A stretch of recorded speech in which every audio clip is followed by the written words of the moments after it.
Best health packages up to 80% discount. Tirumala Diagnostics. గోధూళిధూసరిత కోమల గోపవేశం గోపాల బాలక శతైరనుగమ్యమానం సాయంతనే ప్రతిగృహం పశుబంధనార్థం గచ్చంతమచ్యుత శిశుం ప్రణతోస్మి నిత్యం. భాగవత కథా సుధ తర్వాయి భాగంలోకి వచ్చాం. ఉద్ధవుడు గోపికలకి నచ్చజెప్పాడు, భగవంతుణ్ణి గురించిన భావాన్ని కలగజేశాడు. అంతకు ముందు వరకు కృష్ణుణ్ణి పురుషుడుగాను తమను తాము అతనికి ప్రేయసులుగాను భావిస్తున్నటువంటి గోపికలు అతడు భగవంతుడని, అతడి పట్ల తమకి ఏ భావమైతే ఉందో అది సరి అయినది కాదని, తమకున్న అత్యంతమైన ఆ భావాన్ని భక్తిగా మార్పు చెందించుకోవాలని తెలుసుకున్నారు. ఇదంతా జరిగిన తర్వాత ఉద్ధవుడు వారికి అర్థమయ్యేలాగా ఈ విషయాన్ని చెప్పి అక్కడి నుంచి మధురా నగరానికి తిరిగి వచ్చేసాడు. ఈ తిరిగి వచ్చిన ఆ పరివర్తనకి కారణమైన ఉద్ధవుడికి మనసా వాచా నమస్కరించారు గోపికలు. తిరిగి వచ్చిన తర్వాత కాలంలో వ్రజంలో ఉన్ననాళ్ళు తమతో కృష్ణుడు ఎలా ఉన్నాడో, కృష్ణుడి తాలూకు చేష్టలని, అతని యొక్క బాల్యం యొక్క విశేషాలని తలుచుకుంటూ నందవ్రజంలో ఉన్నవాళ్ళు నిరంతరము సంతోషంతో ఓలలాడుతూ ఉండేవారట. ఉద్ధవుడు తిరిగి వచ్చిన తర్వాత కృష్ణుడు తను ఎవరెవరికి ఏమేమి మాటలు ఇచ్చాడో ఆ మాటలన్నీ జ్ఞాపకం చేసుకున్నాడు. కంసుడి నగరానికి అంటే మధురా నగరానికి వచ్చినప్పుడు మధురా నగర దర్శనం చేస్తుండగా కుబ్జకి ఇచ్చిన మాట ప్రకారం త్రివక్ర అయిన కుబ్జని సౌందర్యవతిగా మార్చినప్పుడు ఆమె మా ఇంటికి రమ్మని అడిగింది. ఆమెకి ఇచ్చిన మాట ప్రకారం ఉద్ధవుడిని తోడు తీసుకుని కుబ్జ తాలూకు ఇంటికి వెళ్ళాడట. కుబ్జకి నగరంలో ఉన్న పరిస్థితులు తెలుసు. అప్పుడు నవయవన మన్మథాకారంలో కనపడిన ఒక గోపాల బాలకుడు ఇప్పుడు రాజుకి పక్కనుండేవాడని, రాజకుమారుడని, అతని వల్లే ఈ రాజ్యం నడుస్తోందని, అతను సాక్షాత్ భగవత్ స్వరూపమని అవన్నీ తెలుసు. తనకిచ్చిన మాట ప్రకారం వస్తాడా రాడా అని అనుకుంటూ ఉండేది. కేవలం సైరంధ్రి అయిన తన ఇంటికి వస్తాడో రాడో అని భావించేది. ఆయన తన ఇంటికి రావడం చూసి సంభ్రమంతో లేచి ఎదురేగి అర్ఘ్యపాద్యాదులు ఇచ్చింది. ఈమె కూడా గోపికల వలె కృష్ణుడితోటి భౌతికంగా ఆయనతోటి కలిసి ఉండాలని భావించింది. భగవంతుణ్ణి కోరవలసిన కోరిక ఏమిటో తెలీదు. ఇది సాధారణంగా మానవుల మనస్తత్వానికి అద్దం పడతారండి ఈ కుబ్జ కానీ గోపికలు కానీ. మనం సుధాముడి సంగతి విన్నాం. అతను నీతో పాటు అంటే నీ పాద సేవ చేసే భాగ్యమే నాకు కావాలి, నీ పాదాలని సేవించే వాళ్ళతో చెలిమే కావాలి, నిరంతరము నీ ధ్యానమే కావాలి అని అడిగాడు. భక్తుల లక్షణం అది. మానవ లక్షణం ఏంటంటే తాత్కాలిక ప్రయోజనాల కోసం చూడడమే మానవుల యొక్క మనస్తత్వం. శాశ్వత ప్రయోజనము ఇక్కడి ఇహానికి కాకుండా పరానికి ఆలోచించడము మానవుల వల్ల కాదు. దానికి చాలా పరిణతి కావాలి. మనం చెప్పుకునే మెచ్యూరిటీ అవసరపడుతుంది. వీళ్ళకి మెచ్యూరిటీ లేదు. ఈ భావంలో ఇక్కడే ఉండిపోతారనమాట. ఈ భావంలో ఉండిపోయిన కుబ్జకి ఆమెకి ఇచ్చిన మాట ప్రకారం ఆమెతోనే కాలక్షేపం చేశాడు. ఆ కృష్ణుడిని ఒక చోట వదిలిపెట్టి హాయిగా కూర్చుని ఆమెతోటి ఉండిపోయాడు. కొద్ది కాలం తర్వాత ఆమెకి ఇచ్చిన మాట నిలబెట్టుకుని అంతఃపురానికి, తన నగరానికి, మందిరానికి వెళ్ళిపోయాడట. తర్వాత ఏం చేశారంటే హస్తినాపురం నుంచి ఎన్నో రకాల వార్తలు వస్తూ ఉండేవి. ఇప్పుడు ఇంతకుముందు కృష్ణుడు ఉన్న ప్రాంతం ఏమిటి? రేపల్లె. అక్కడ ఏముంది? ఆవులు, ఆలమందలు. సాధారణంగా గోపాలక జనమే. వాళ్ళకి పెద్ద హడావిడి హైరానా ఏమీ లేదు. ఆవులను తీసుకెళ్ళటం, మళ్ళీ తేవటం, వాటికి సంతానం కలగటం, పాలు తీసుకోవటం, వెన్న తీసుకోవటం, మజ్జిగ చేసుకోవటం, ఇదే వ్యవహారాలు తప్పిస్తే వాళ్ళకి రాజకీయ వ్యవహారాలు అవి ఏమీ లేవు. కానీ ఇప్పుడు ఉన్నది కృష్ణుడు మధురలో. ఇక్కడ చాలా వ్యవహారాలు ఉన్నాయి. ఈ వ్యవహారాలన్నీ రాజు తరపున కృష్ణుడు బలరాముడే చక్కబెట్టేవాళ్ళు. నగరంలో జరిగే చిన్న పొన్న తేడాలు, చుట్టుపక్కల రాజ్యాల్లో జరిగే వ్యవహారాలు సమస్తము తెలుసుకోవాలి. రాజకీయ చతురతకి మొదలైందనమాట అంకం ఇక్కడ. అప్పుడు ఏం జరిగింది?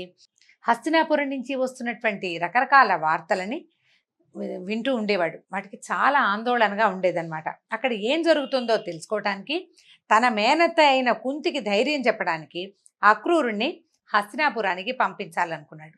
కుంతీదేవి శ్రీకృష్ణుడికి స్వయానా మేనత్త అని మనం మొదటి భాగంలోనే చెప్పుకున్నాం కదా.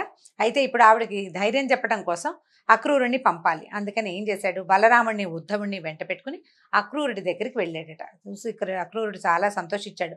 మొదటి రోజున అంటే మధురా నగర ప్రవేశం చేసిన రోజున మా ఇంటికి తర్వాత వస్తానన్నావు, ఇన్నాళ్లకి నా మీదే దయ కలిగింది ఆ ప్రభు అంటూ పాదాలు పట్టుకున్నాడు, కూర్చోబెట్టుకున్నాడు, కాళ్ళు కడిగి ఆ నీటిని నెత్తి మీద చల్లుకున్నాడు. ఎంత ఆనందించాడో, నీ అంతటి వాడివి నా గృహం పావనం చేయటానికి నా దగ్గరకు వచ్చావు, ఇవాల్టితో మా ఇల్లు పుణ్యక్షేత్రం అయిపోయిందన్నాడు. అమ్మయ్య, అమితంగా ఆనందపడ్డాడనమాట.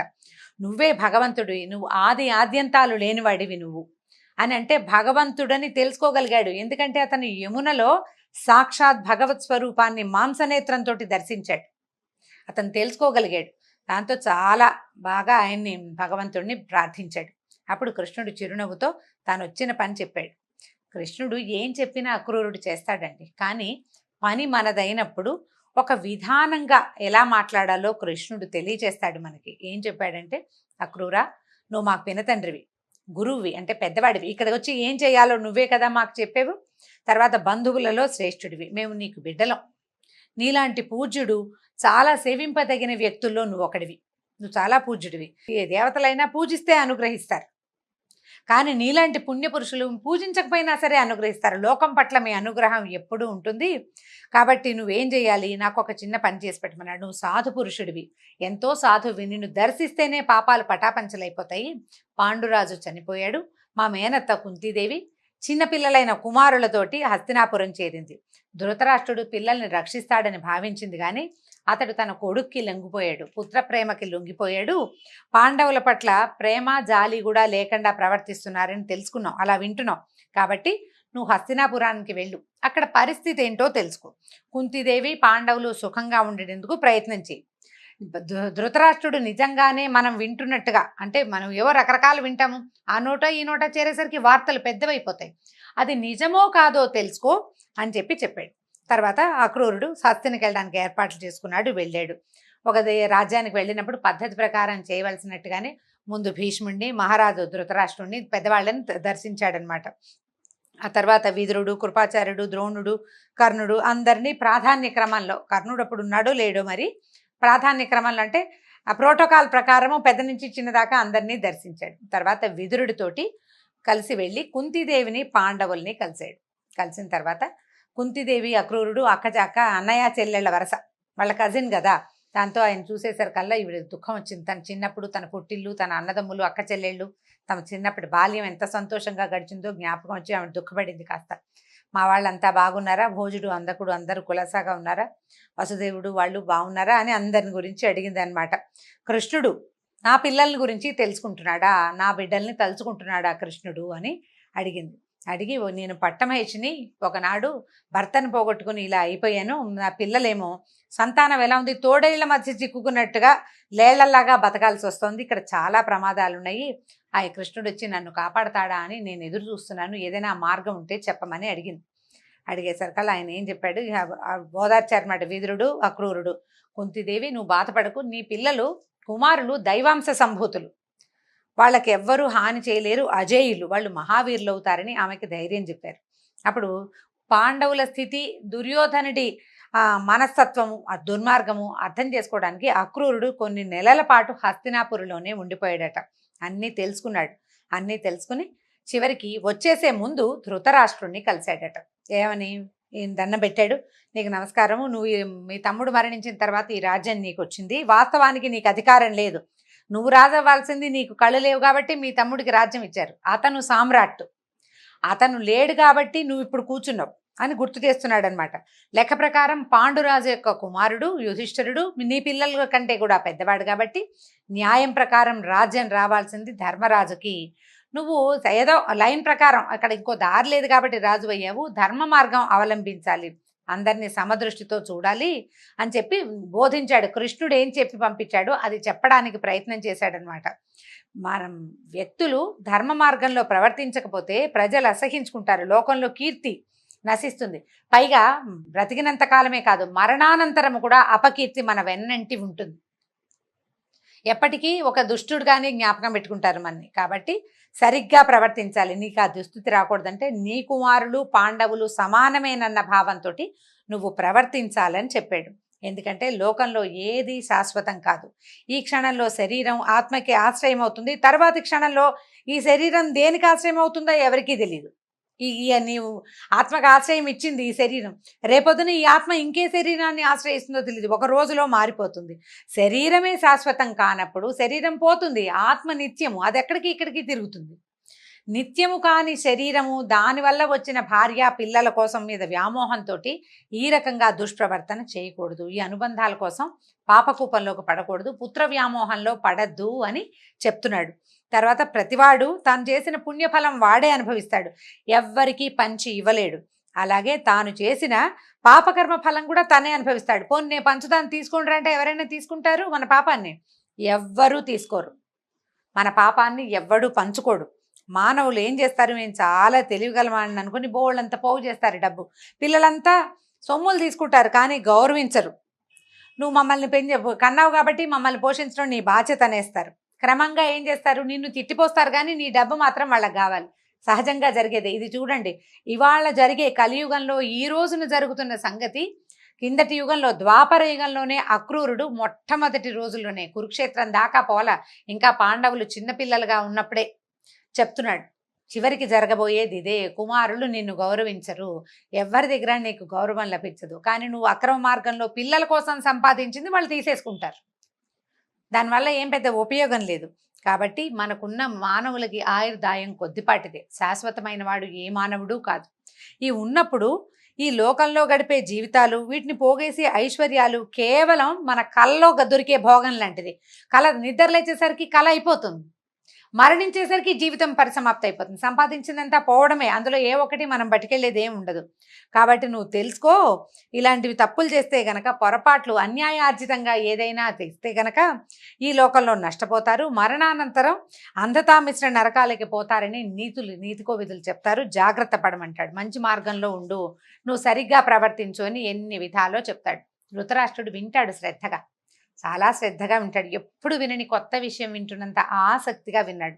కానీ అతను అది నిజానికి అతను వింటున్నాడు, విదురుడు భీష్ముడు వీళ్ళంతా చెప్తారు, కానీ తన స్వభావాన్ని మార్చుకోని విధంగా వింటాడు. అంటే కేవలం వింటాడు చెవితోటి, అది మెదడులోకి పోదు, అతని స్వభావాన్ని మార్చదు.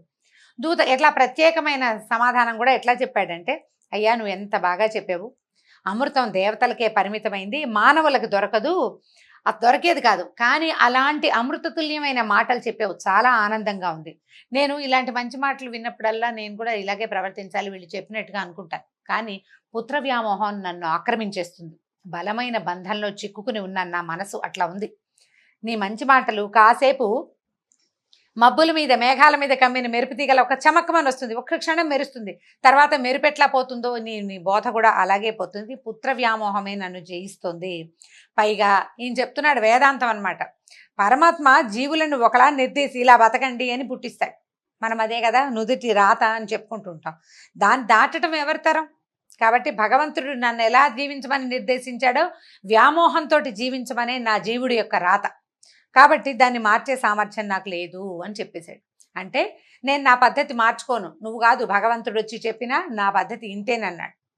దీని తర్వాత కాలంలో మహాభారతంలో మనకు కనిపిస్తుందండి, కృష్ణుడు వచ్చి బోధించినా కూడా పుత్ర వ్యామోహాన్ని మానుకోడు. కొడుకి యుద్ధం మానేసేయి, వాళ్ళ రాజ్యం వాళ్ళకి ఇవ్వు అని చెప్పలేకపోతాడు.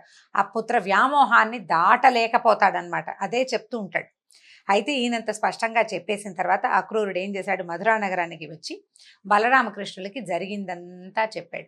మనం ఇప్పటిదాకా శ్రీకృష్ణ లీలలు వింటున్నామండి. లీలల్లో అకస్మాత్తుగా మహాభారతం వచ్చి చేరింది. కృష్ణుడి లీలలు చిన్నతనపు చేష్టలు. చిన్నతనం దాటిన తర్వాత అతను రాజుకి సహాయకుడుగా ఉండే పరిస్థితి వచ్చేసింది, ఆయన అక్కడ దాకా వచ్చేసాడు. ఇప్పుడు రాజకీయ చతురతని కూడా చూపించే రోజు వచ్చింది. ఇక్కడి నుంచి మరో 2 భాగాల్లోనే మనం సమాప్తం చేయబోతున్నాము. భాగవతపు దశమ స్కంధంలో పూర్వభాగం అయిపోయింది. దీంతో అక్రూరుడు పురం నుంచి తిరిగి రావడంతో పూర్వభాగం అంటే మొదటి భాగం అయిపోయింది దశమ స్కంధంలో. ఉత్తర భాగంలోని కొంత భాగాన్నే మనం ఈ చివరి 2 రోజులు చెప్పుకుంటాం. అంతవరకు సెలవు. నమస్కారం.